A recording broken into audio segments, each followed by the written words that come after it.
ঋতব্রত তৃণমূল শিবিরের কোচবিহার জেলার সভাপতি মনোনীত হওয়ার পর সাংবাদিকদের মুখোমুখি তৃণমূলের প্রাক্তন জেলা সভাপতি তথা প্রাক্তন মন্ত্রী রবীন্দ্রনাথ ঘোষ। তিনি বলেন, অভিষেক বন্দ্যোপাধ্যায়কে রাজনীতি থেকে সরিয়ে দেওয়া উচিত।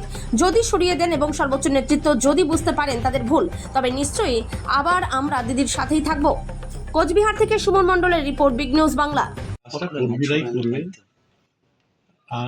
আমি আমার দায়িত্ব যেটা সেটা হলো যে সমস্ত কর্মীদের একটা করে কমিটি করে দেওয়া, জেলা কমিটি, ব্লক কমিটি, অঞ্চল কমিটিগুলো করে দেওয়া, দিয়ে মানে যে কর্মীগুলো বাইরে রয়েছে তাদেরকে ঘরে ফেরানোর ব্যবস্থা করা, যে কর্মীরা অত্যাচারিত তাদের পাশে দাঁড়ানো।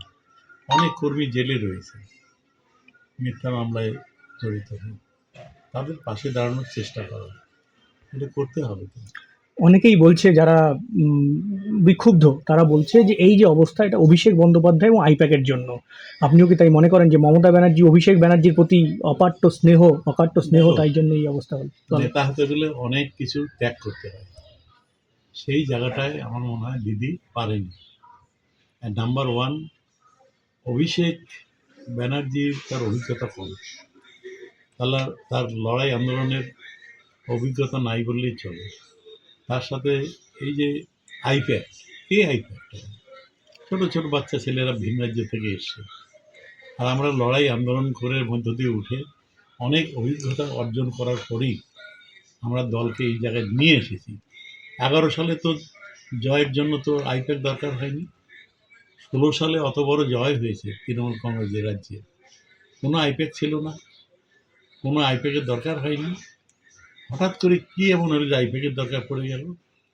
আর ওই ছোটো ছোটো ছেলে বাচ্চারা, তারা আমাদের মতো সিনিয়র লিডারদের নির্দেশ দিচ্ছে, তাদের নির্দেশ অনুযায়ী কাজ করতে হবে, আর তাদের নির্দেশ অনুযায়ী কাজ করতে গিয়ে দলে ভরাডুবি হয়ে গেল।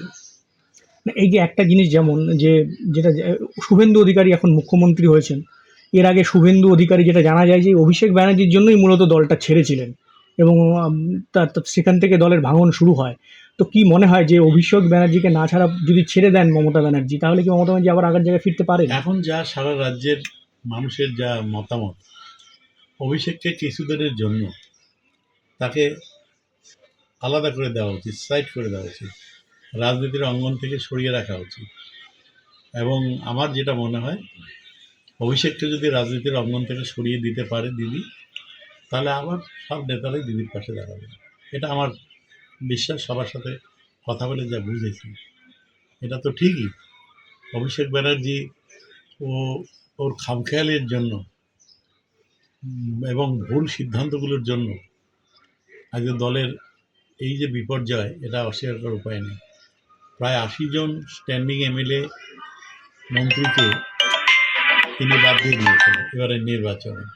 এটা বিরাট একটা প্রভাব পড়েছে। সিনিয়র লিডারদের বাদ দিয়ে দিয়েছেন, সংগঠনের দায়িত্ব থেকে বাদ দিয়ে দিয়েছেন, যাদের কোনো অভিজ্ঞতা নেই।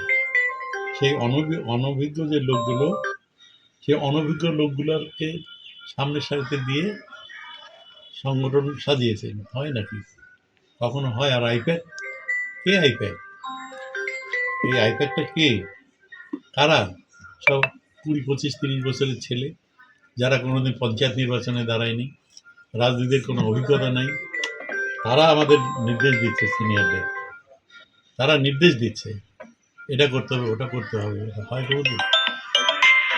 সুতরাং সেই ক্ষেত্রে কর্মীদের বাঁচাতে, কর্মীদের পাশে থাকার জন্যই এই ধরনের সিদ্ধান্ত সারা রাজ্যব্যাপী বিধায়ক, জনপ্রতিনিধি এবং কর্মীরা কিন্তু নিয়ে ফেলছে অলরেডি। দিদি যদি সংশোধন করে, মানুষের দাবি প্রতি যদি দিদি আস্থা দেখায়, অর্থাৎ অভিষেককে যদি সাইড করে দেয় দল থেকে, তাহলে হয়তো আবারও সমস্ত নেতা নেত্রী, এমএলএ এমপি আবার ফিরতে পারে দিদির পাশে। এটুকু আমার মনে হয়েছে। ঠিক আছে, 11 প্রশ্ন আছে।